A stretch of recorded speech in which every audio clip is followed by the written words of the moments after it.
যখনই classic adventure গল্পের কথা মাথায় আসে একটা নাম কিন্তু সবার আগে চলে আসে, তাই না?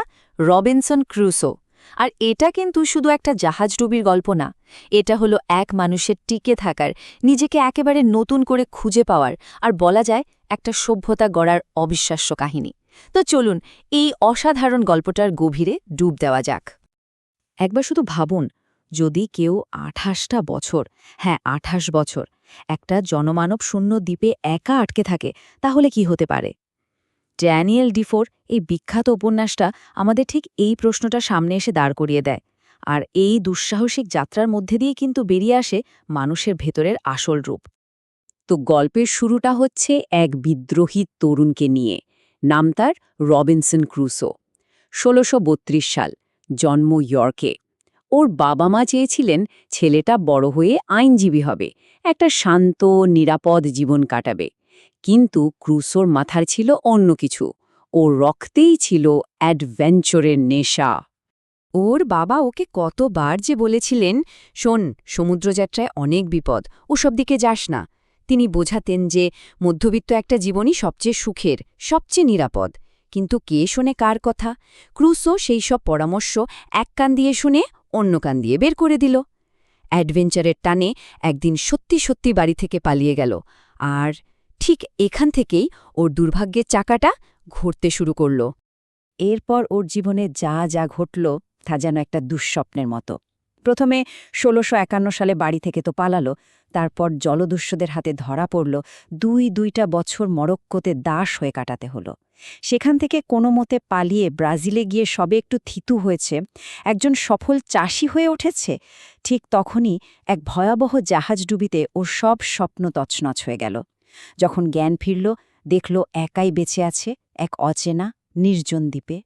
আর এখান থেকেই শুরু হচ্ছে গল্পের সবচেয়ে রোমাঞ্চকর, সবচেয়ে অবিশ্বাস্য অংশটা, একেবারে শূন্য থেকে একটা নতুন জীবন গড়া। ক্রুসো নিজেই দ্বীপটার নাম দিয়েছিল আইল্যান্ড অব ডিসপেয়ার, মানে হতাশার দ্বীপ। কারণটা তো বোঝাই যাচ্ছে, তাই না? তখন ওর কাছে আশা করার মতো কিচ্ছু ছিল না। এই সংখ্যাটা একবার দেখুন, ২৮। ২-১ বছর নয়, পুরো ২৮টা বছর সে ওই দ্বীপে একদম একা কাটিয়েছে। ভাবা যায়? এতগুলো বছর ধরে একাকিত্ব আর অনিশ্চয়তার সঙ্গে লড়াই করে টিকে থাকাটা যে কতটা কঠিন, সেটা হয়তো আমরা কল্পনাও করতে পারব না। কিন্তু ক্রুসো হতাশায় ভেঙে পড়ার পাত্র ছিল না। ও ছিল ভীষণ গোছানো, মানে খুব মেথডিক্যাল। কি করল জানেন? প্রথমে ডুবে যাওয়া জাহাজটায় ১১ বার, হ্যাঁ ১১ বার গিয়ে যা যা পেরেছে, খাবার, অস্ত্র, যন্ত্রপাতি সব উদ্ধার করে আনল। এরপর থাকার জন্য একটা সুরক্ষিত দুর্গ বানালো। শুধু তাই না, বুনো ছাগল ধরে সেগুলোকে পোষ মানিয়ে দুধ আর মাংসের ব্যবস্থা করল। এমনকি জাহাজে পাওয়া কয়েকটা শস্য দানা থেকে বার্লি আর ধানের চাষ করে রুটি বানানোর ব্যবস্থা পর্যন্ত করে ফেলল। মানে ও শুধু কোনো মতে বেঁচে থাকার চেষ্টা করছিল না, বরং যে সভ্যতাটা ও পেছনে ফেলে এসেছিল তারই একটা ছোট্ট সংস্করণ এই দ্বীপে ও একাই তৈরি করে নিচ্ছিল। তবে ওর এই টিকে থাকাটা কিন্তু শুধু শরীরের লড়াই ছিল না, এটা ছিল ওর ভেতরের একটা গভীর পরিবর্তন, একটা আধ্যাত্মিক রূপান্তর। এই দ্বীপে ও শুধু একজন সার্ভাইভার ছিল না, ও ছিল ওর নিজের তৈরি করা একটা রাজ্যের এক ছত্র রাজা। আর এই রাজ্যেই ওর জীবনটা বদলে যায়। একজন পাপী থেকে সে হয়ে ওঠে একজন অনুতপ্ত মানুষ। ঘটনাটা ঘটল যখন ও দ্বীপে এক মারাত্মক জ্বরে প্রায় মরতে বসেছিল। সেই সময় একটা ভয়াবহ স্বপ্ন দেখে ওর মনে হল ঈশ্বর ওকে ওর পাপের জন্য শাস্তি দিচ্ছেন। ব্যাস, এই ঘটনাই ওর জীবনে একটা বিরাট মোড় নিয়ে এলো। প্রথমবারের মতো ও ঈশ্বরের কাছে আশ্রয় খুঁজল, বাইবেল পড়তে শুরু করল, আর ধীরে ধীরে নিজের এই ভাগ্যকে ঈশ্বরের ইচ্ছা বলে মেনে নিতে শিখল। ক্রুসো তার নিজের ডায়েরিতে লিখেছে, এটাই ছিল আমার জীবনের প্রথমবার যখন আমি সত্যিকারের অর্থে প্রার্থনা করেছিলাম। বুঝতেই পারছেন, এই মুহূর্তটা শুধু ওর শরীরকে বাঁচায়নি, ওর আত্মাকেও মুক্তি দিয়েছিল। আর এটাই ওকে ওই ভয়ঙ্কর একাকিত্বের মধ্যেও এক ধরনের শান্তি এনে দিয়েছিল। তো বছরের পর বছর একা কাটানোর পর একদিন এমন একটা ঘটনা ঘটল যা ওর এতদিনের সাজানো পৃথিবীটা একেবারে ওলটপালট করে দিল। ও আবিষ্কার করল যে এই দ্বীপে সে একা নয়। কি দেখেছিল? সৈকতের ভেজা বালিতে একটা মানুষের পায়ের ছাপ। ভাবুন একবার, মাত্র একটা পায়ের ছাপ। এই ছোট্ট আবিষ্কারটাই ক্রুসোর মনে কী পরিমাণ ভয় আর আতঙ্ক ঢুকিয়ে দিয়েছিল।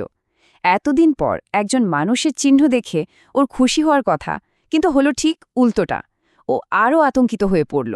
ভাবতে লাগল, কারা এরা, বন্ধু নাকি শত্রু? এরপরেই ওর দেখা হয় ফ্রাইডের সাথে, একজন স্থানীয় যুবক যাকে নরখাদকরা বলি দেওয়ার জন্য নিয়ে এসেছিল। ক্রুসো ওকে বাঁচায়, কিন্তু ওদের সম্পর্কটা সত্যি বলতে বেশ জটিল ছিল। একদিকে ক্রুসো ওকে দেখত একজন স্যাভেজ বা অসভ্য হিসেবে, যাকে সভ্য করে তুলতে হবে, একজন চাকর হিসেবে যে তাকে মাস্টার বলে ডাকবে। অন্যদিকে ফ্রাইডের কাছে ব্যাপারটা ছিল অন্যরকম। সে ছিল ক্রুসোর একজন বিশ্বস্ত সঙ্গী, বন্ধু আর ছাত্র। ওদের এই সম্পর্কটা কিন্তু সেই সময়ের ঔপনিবেশিক চিন্তাভাবনার একটা দারুণ উদাহরণ। অবশেষে সেই ২৮ বছর পর একটা ইংরেজ জাহাজে বিদ্রোহের সূত্র ধরে ক্রুসো উদ্ধার পায়। কিন্তু ওর গল্পটাটি এখানেই শেষ? একদমই না। চলুন এবার দেখি কেন আজ থেকে ৩০০ বছর পরেও এই উপন্যাসটার আবেদন একটুও কমেনি।